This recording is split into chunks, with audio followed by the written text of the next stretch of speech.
Welcome back, Gotham Stands. You clicked on this video because you seek to improve your board recognition skills. And after we cover tactics training, puzzles, and a vision chess, you will be able to take down chess.com's most challenging chess bot, Martin. Okay, let's get into the video. e4, e5, d4, e takes d4, queen takes d4, knight c6, queen e3, knight f6, knight c3, bishop b4, bishop d2, castles, castles, rook d8, bishop c4. Where do I go from here? Well, I've seen f3 a couple times. I can shoot the pawn all the way up. h4 looks good to me.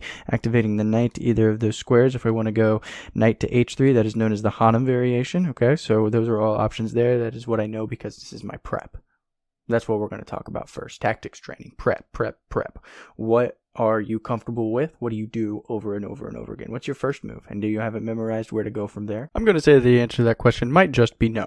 So let's take it back to the beginning, all the way. In a game of e4, e5, what do you do next? Are you a knight c3 or a knight f3 player? Are you a d4 player like myself? I love the center game. I'm going to be honest with you.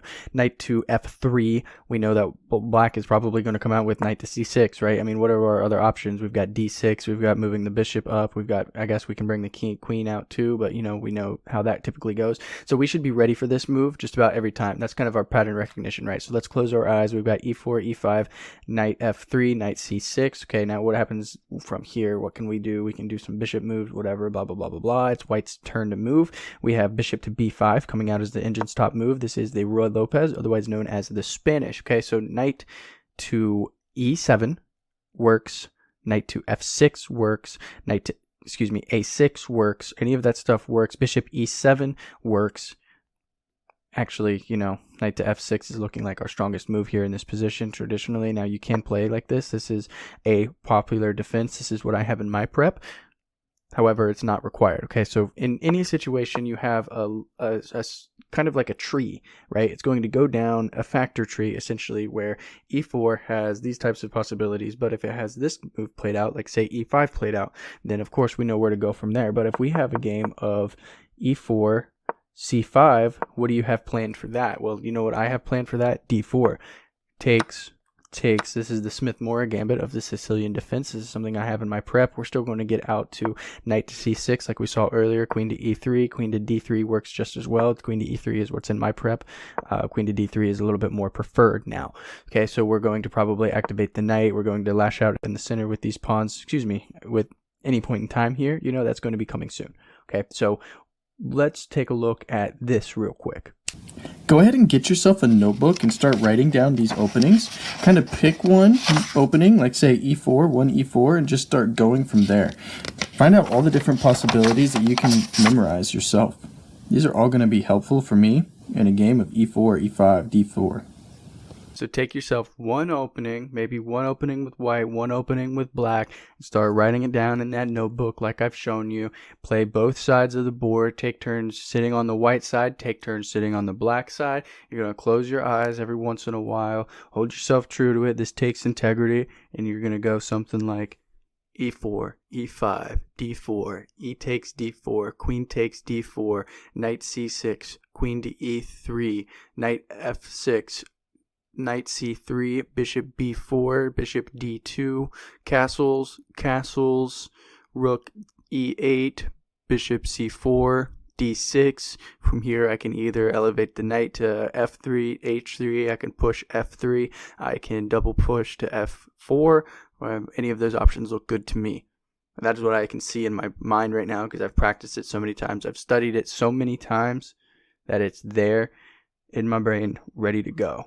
And typically, you'll notice the more and more you can adhere to that, keeping up with your opening and your prep and what happens from here, what happens from there. I do have some good ideas, some good insights into what happens from that position.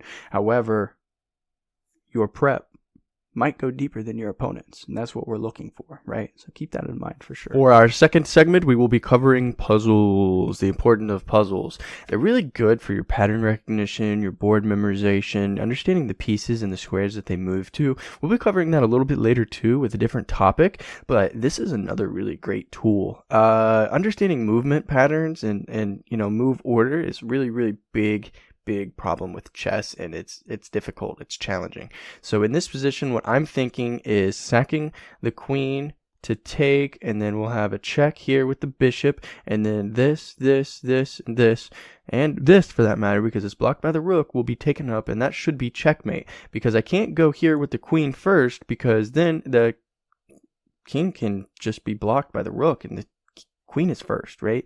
And then so I can't sack the queen then, because then that's just not going to be good enough material wise, because the bishop won't be able to get the job done, as the king will be here instead of here. So that's what I'm thinking. Let's see what I'm right. Ooh, okay, and then checkmate. Bam, just like that. Let's do another one real quick. Most forcing move. Checks, captures, attacks. Right now I am in check. What is the most forcing move? Threatening the queen, maybe? But there is a queen for free here. If I take that, was it just a one move blunder? That would be a check, right? Whoops. It would be a check. So that's looking like the strongest move to me. It's going to require an immediate response. Perfect, just like that. Sometimes they're easier than others, but you got to think about the whole board, right? That's what puzzles are really nice for as well, thinking about the whole board, understanding the 64 squares. I think Gotham Chess says something that I really love. I'm a very big fan of it, actually. He says that every time any of the pieces move, anytime any of the pawns move, oh, that was obnoxious. Anytime any of the pawns move, it affects the whole 64 squares. All pieces, all pawns, affects the whole 64 squares. And that's our job as chess players. Figure out what that did to the position. Our third topic is going to be vision chess. This is going to help you really well with your coordinates, with your board memorization, your pattern recognition. You can start with the numbers and the letters on, but eventually as time goes, you can get rid of them and really truly master the chessboard. That way when you see your eyes, you can figure out that G1 is going to be somewhere around here. Yes, exactly. H8, A7. This is really fun for a lot of different reasons. You can get really competitive with all your friends, with yourself, and also it's just going to train you up as a chess player and understanding the board. Really, truly. There's a lot of different modes for this. We have moves, we have coordinates and moves. We'll go ahead and take a look at that so you can see what that is all about. Now we've got C3, so we're going to go find that. F8, find that real quick. F5, A3, bishop to h7. So it's going to get you more familiar with how the pieces move too and what the pieces look like on certain squares. See, I was wrong there. I was a little bit too hasty in my decision making. King to f2, e4. We should be familiar with that one at least. Rook to a7. So I hope that this makes sense to you. I hope you guys can understand a little bit about board recognition, pattern memorization, all of that stuff. I think I said it backwards, but the points still remain. You can kind of combine all three of those strategies that we've talked about into one, right? Imagine now I've closed my eyes. We'll see the chessboard appear over the screen, and I'm very familiar with how it's going to work from both sides of the board, right? We've got A through H over here. If I'm on the white side, and I'm going to have a light corner over here, and it's going to be on 1, and then flip the board around, and now we have A over here on the right side with the little white square, and we have H over here on the left, and I'm going to have 8 on my side, so they're going to be descending going that way, and if I was white, it would be ascending. And start getting familiar with that, start working on that a little bit, and you'll see yourself improve a lot more as a chess player, and you'll be able to have chess conversations a lot more too. As always, happy chess.